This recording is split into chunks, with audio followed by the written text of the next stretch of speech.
andu iturari sawa muthuri ugetukirira injinia no wega no atuma tuona tutana na leo kwa Kenya imetulia wakati amekuwa katika huko Amerika. Tunaomba akae huko na asikuje jamani. Wangapi wanasema akae Amerika, hebu tuone na mikono, hebu tuone na mikono, hebu tuone na mikono. Mnataka rudi? Ukoroga. Kama sasa amerudi. Nataka kuhakikisha kesho ile furugu itakuwa ndani ya Kenya hii. Hata leo kuanzia leo. Akifika tu kutoka kiwanja ya ndege pale. Kitu ya kwanza, Wakenya vile mmevinywa one time. Wakenya vile waweja kasoko masko. Wakenya vile mmevinywa. Yaani wewe, huoni Kenya imetulia? Watu ya mlima wametulia.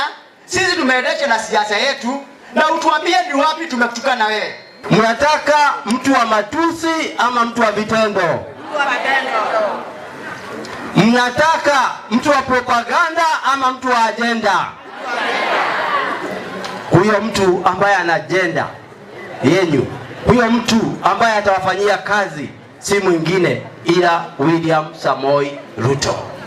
makarara maria mothe tungikora twinamo tukiririe 2027 ukamaruturura ndeberi nitwetikania tukamaruturura ndwe. So mwanasiasa yote ambaye anataka kujibu wananchi bila kuwasikiza kwanza, yeye ni mjinga and shame on him. Ndio maana tumesema hatutaki ujinga, wacha kwanza tuwasikize.